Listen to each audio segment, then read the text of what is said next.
Well, today should be a really good video. I'm going to answer a question that probably people have wondered for a long time. If you pick out a woofer with the perfect TS parameters for a given enclosure, does it guarantee that you'll get great bass? It's a valid question. So what I have here, I told you I had a surprise a couple videos ago, and this is one of them. So I've got the Designer Series 12-inch woofer from Dayton. And this, what's in this cabinet now, is a Dayton Classic 12-inch woofer. Now this woofer is designed, this one in the cabinet now, is designed for a 2 3/4 cubic foot cabinet.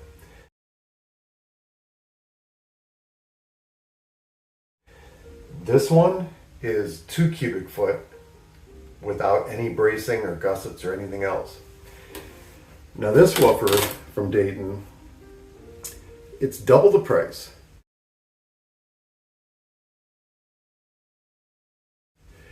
But it is recommended for a vented enclosure of 2 cubic foot. I believe that the suggested port is going to be 39 hertz. So the FB, or the frequency of the box, would be 39 hertz versus 35 hertz for the Dayton Classic. All of that is fine, whether it's 35 or 39, doesn't really concern me. This box right now, stock from Radio Shack, should have been tuned for, if my calculations are correct, and there's a whole bunch of port calculators online. But when I look at a 2 cubic foot box with a 2 3/8 inch ID port that's almost 8 inches long, that puts this tuning at about 25 hertz.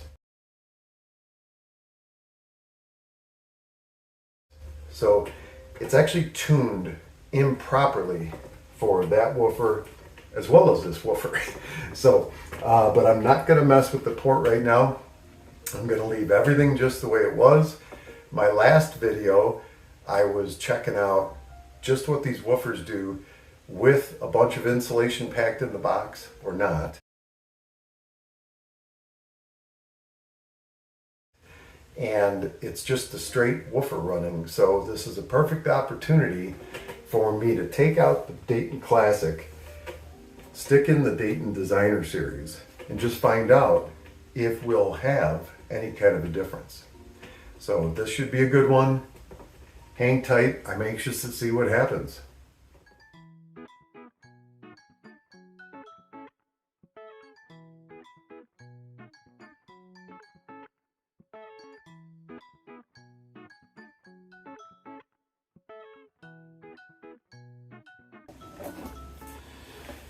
Alright, so this is a little bit like a jack-in-the-box. If you remember from my last video, I had stuffed this box full of insulation. I'm going to get all that out of there.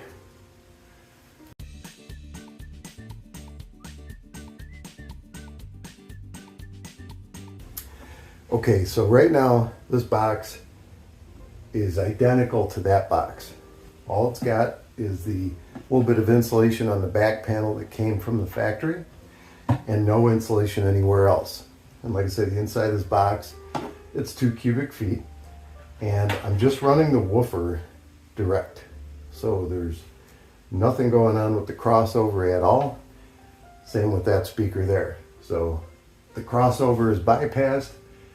We're going straight to the woofer, and the inside of the cabinet is just like this one. The only difference is going to be that's the Dayton Classic, and the new one is going to go in here. All right, so let's see what we're dealing with here.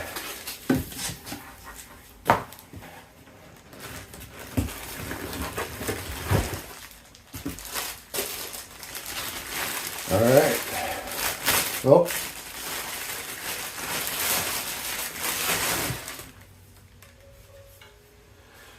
it's definitely a heavy-duty looking woofer. this is the difference between the two. It's a pretty sizable difference in motor structure, as well as the surround looks like it might be bigger on this one. And then it's got the decorative outer portion here. Now, one thing I will say about this woofer that's really weird, I have no idea why they did it, but everybody knows big woofers have 8 screw holes. This one, for whatever reason, they put 5. I have no idea why. So it does mean that new holes will have to be drilled to mount this. So a little bit of an inconvenience for sure. And it's definitely going to look dorky, but if the woofer performs well, then that's a good thing.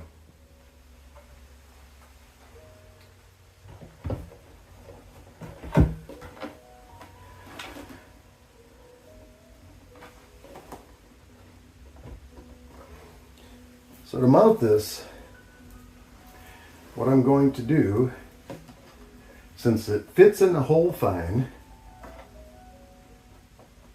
I'm going to repurpose this top screw hole.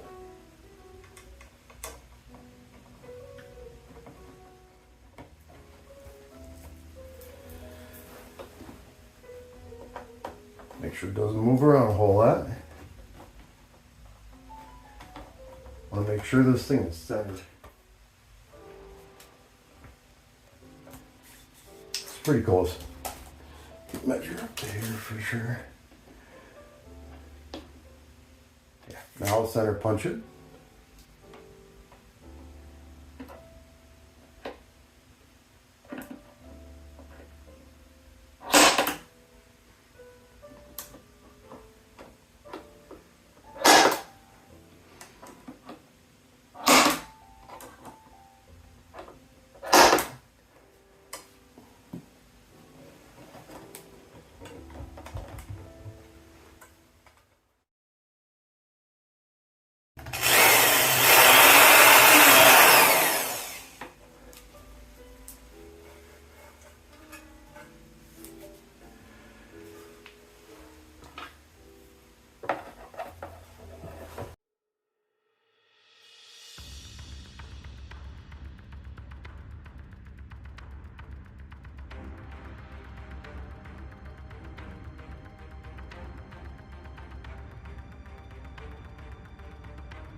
All set.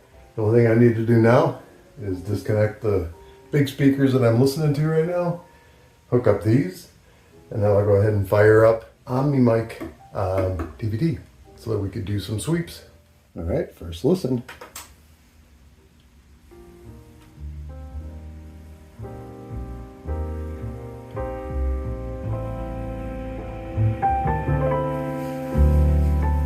I'm going to go ahead and let this warm up a little bit. It does give it a little nicer appearance as far as that trim. Even though it's just 5 screws, it matches the mid-range right now anyway. Versus this one with the old-fashioned gasket that's sticking out the front.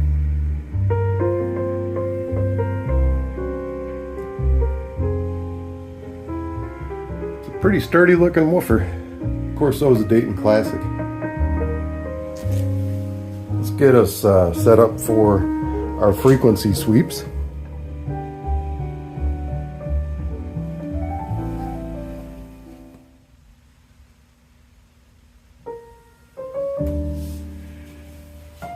And to make this even, Steven, I think I'm going to just do it from 12 inches away, just to eliminate any possibility of echo or anything else, just to see exactly what that driver's doing. We'll start with the Dayton Classic, since this is going to be the one that we're measuring against. I'm going to set this volume at -20 dB and see what we wind up with here with a 50 hertz tone on the right speaker.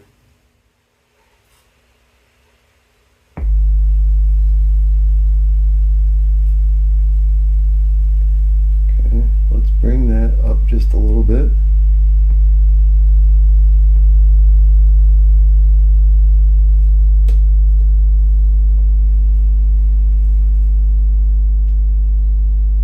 There's 50 hertz. 50 hertz, and it's at our 50 dB line.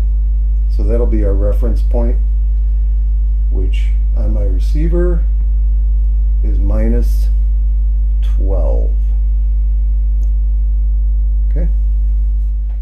All right. So minus 50, that's our baseline, or our reference line, I should say. Let's go ahead and reset this and do a sweep.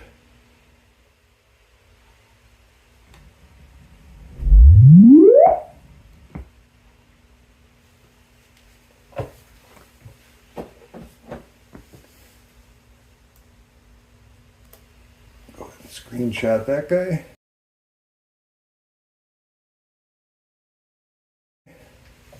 And now we'll do the other speaker. 12 inches away. I'm going to run a comparative bass sweep to see what it looks like.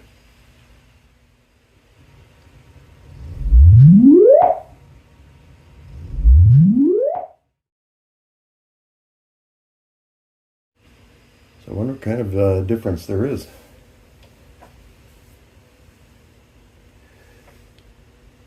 Let's take a look and see. So this is the Dayton Classic.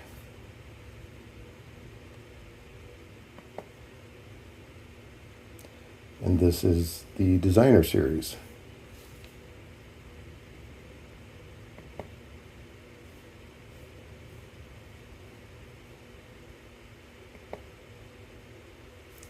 The first thing that I notice on here, this little suck out that is exhibited by the Dayton Classic, looks like it's roughly, say negative 3 to 4 dB from, say, the highest point there, 40.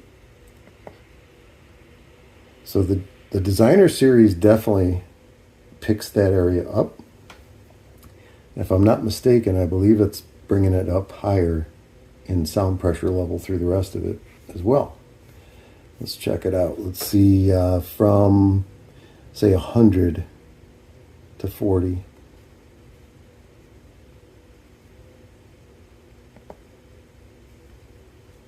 So again, from 100 to 40, I would say that that is significantly louder.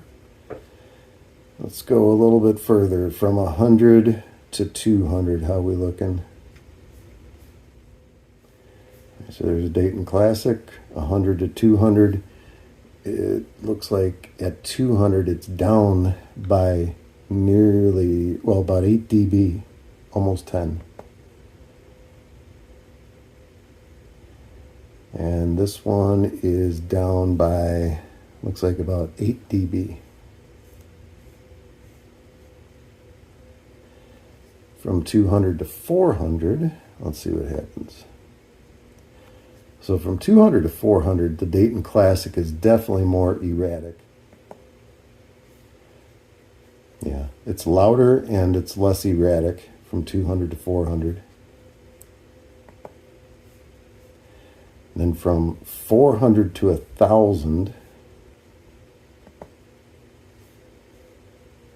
it's substantially got more volume to it.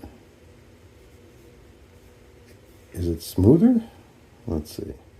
Yeah, it appears to be smoother too. A little bit louder, a little bit smoother. They're super similar in terms of the efficiency, as far as advertised efficiency, 90 point something dB per 1 watt.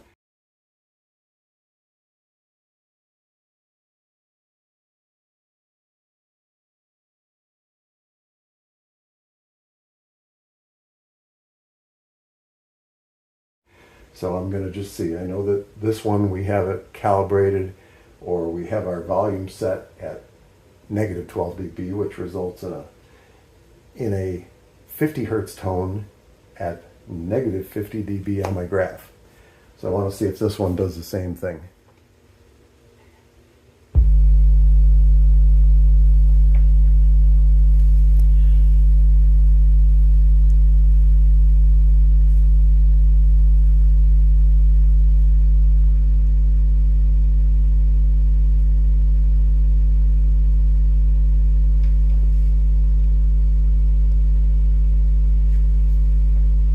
it's actually louder at that volume than the other one. It's at negative 47 dB versus the negative 50. So that's kind of interesting.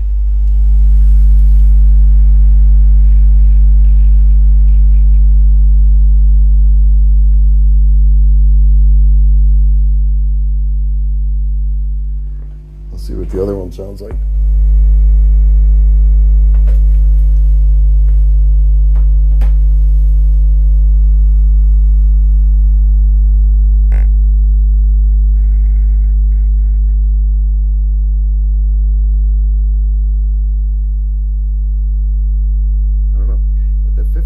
Tone, that one seems to be a little bit better behaved.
Definitely making a little bit of port noise with this speaker, so I'll probably for sure have to do something with this port. Alright, so I'm going to put those two graphs into the video, look at them side by side, see what you think, and put in the comments down below what you think. Would it be worth it to spend twice as much on a driver that's better suited to a cabinet?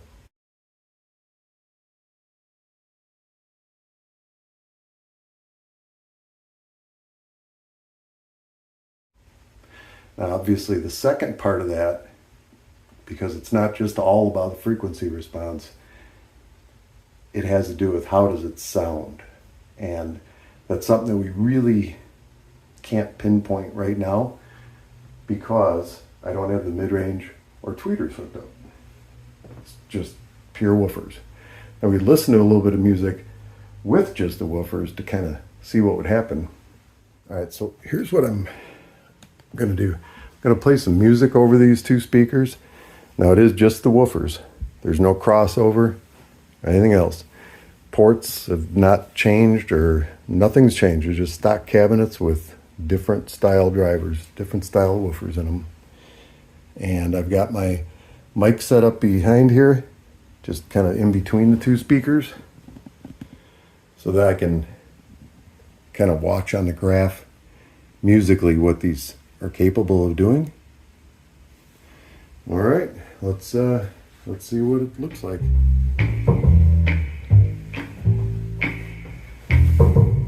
I think what I'll do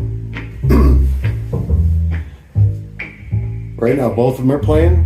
Never know how much I so love kind of see how they sound side by side. Never know how much I care. And then I'll disconnect when one and disconnect the other. Around me, I get a fever that's so hard to bear. You give me fever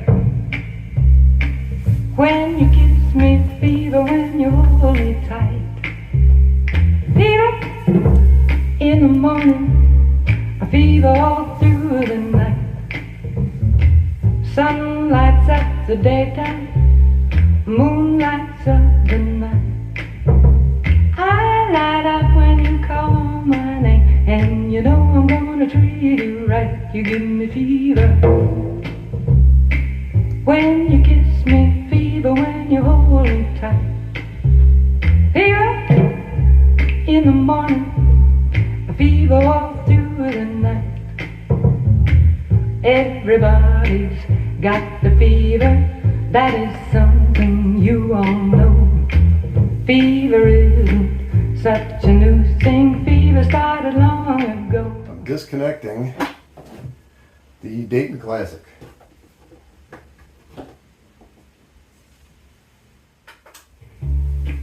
When you kiss it, fever without flaming you. Fever, I'm on fire. Fever, yeah, I burn forsooth. So that's this one. Just that one right now.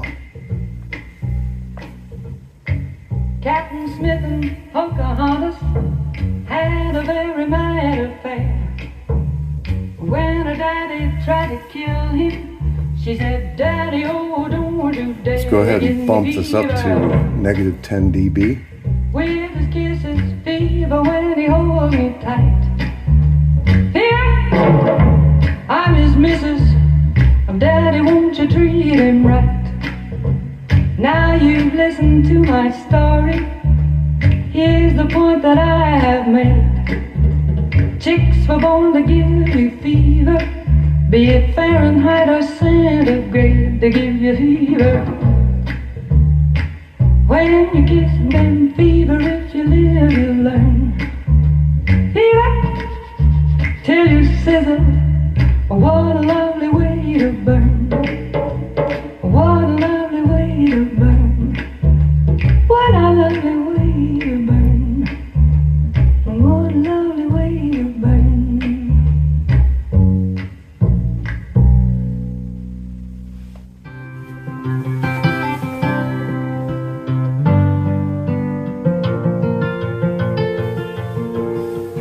Just yesterday morning, they let me know you were gone. Suzanne, the plans they made put an end to you.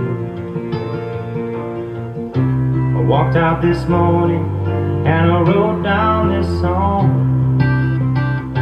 I just can't remember who to send it to. I've seen fire and I've seen lonely times when I could not find a friend. But I always thought that I'd see you again.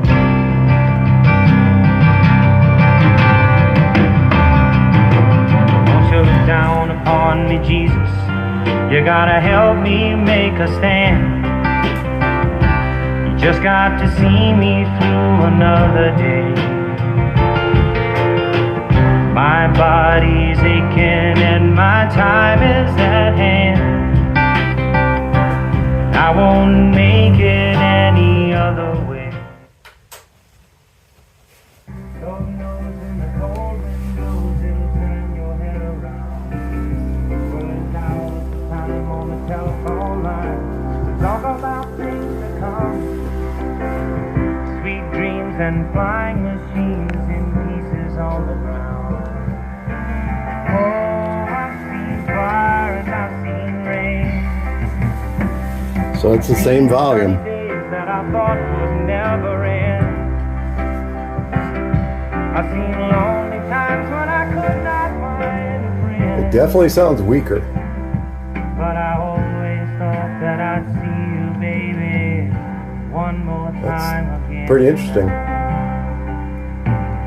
Thought I'd see you one more time again. There's just a few things coming my way. That's the same volume.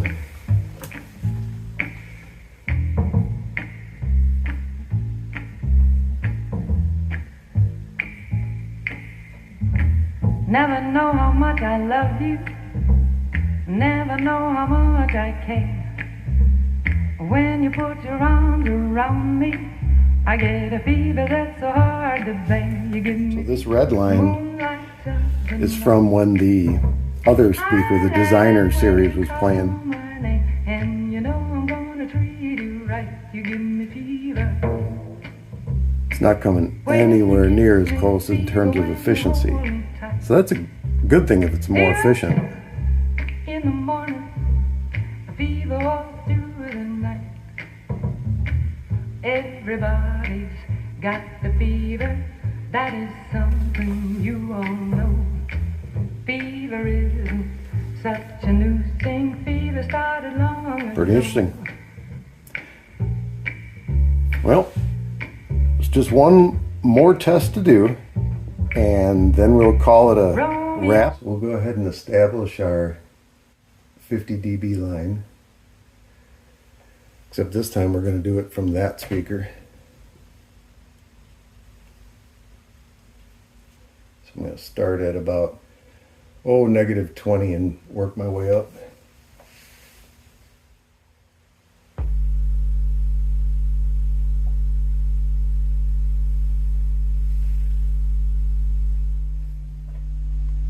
So 50 hertz at minus 59. And turn this up a little bit.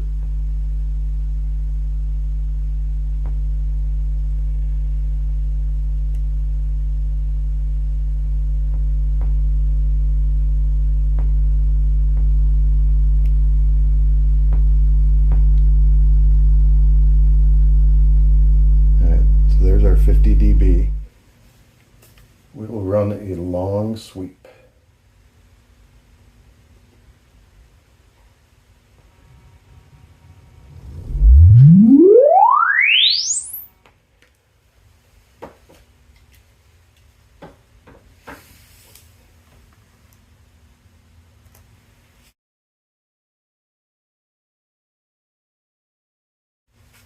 Wow, that speaker has a lot of coverage.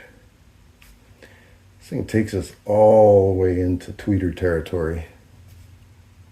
Whether or not it's got a comb breakup, I don't know, but it's definitely pretty steady all the way, man, like say 3,000. It's in the same kind of ballpark.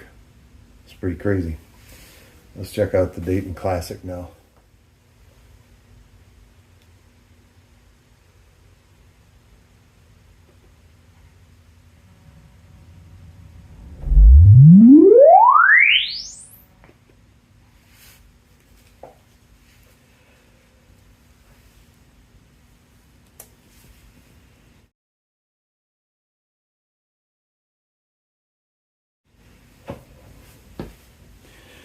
It's not too shabby on this one either.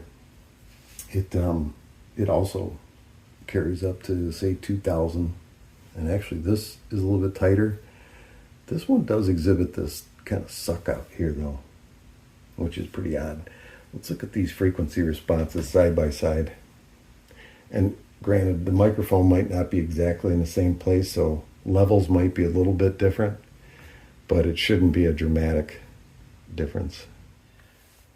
All right, so basically, this is the Dayton Classic. For sure, I recognize it by its signature suck out. So this is the designer series right here. Kind of interesting though. It is a little bit lower through here. It does have a big kind of rise in SPL at the end there.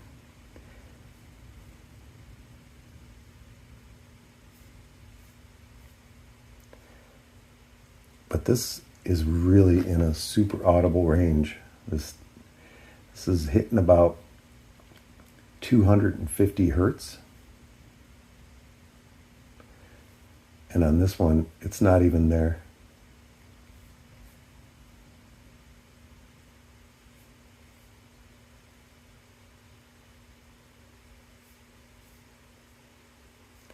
And then how about in this area here?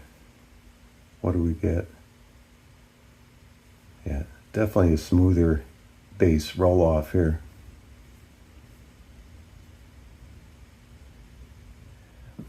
Some thoughts on it is that I think that it may just be a better woofer to work with just by virtue of this frequency response being flatter to begin with and it having a little bit higher sound pressure level.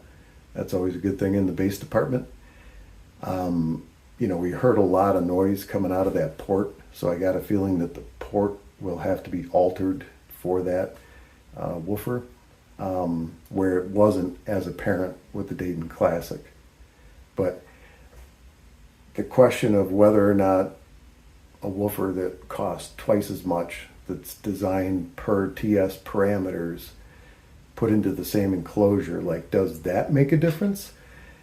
Man, for, bang for the buck, dollar wise, I would say no at this point. And that may shock some of you, but if you're building a budget pair of DIY speakers like this one here, I wanted to keep it under 200. Well, now by increasing, the cost of those woofers, I've just added another $100 on top of that. So, is it worth it to the DIYer? Man, audibly, I'm sure that these will sound better. I don't know if they're going to sound $100 better though. So it's kind of one of those things that makes you go, not quite sure. We'll find out when we keep going with the assembly and get a mid-range hooked up and a tweeter hooked up and, get this thing going with some music and dialing it in. I think that the difference should be more apparent. The other thing to keep in mind too is that when we're running two woofers instead of just one, it tends to couple the bass. So like in this environment that I'm in now, which is essentially my office, which is a bedroom, it's like 12 foot by 12 foot or something like that. In here, it's definitely with two woofers running, it's going to couple the bass, which means that little rise at the end that we saw in the graph, as well as the overall sound pressure level of it, that's going to become even more apparent with two speakers playing. So just food for thought. Anyway, that's it for this video. Make sure you join me on the next one, and we'll see how these things sound when they're hooked up with a mid-range and a tweeter.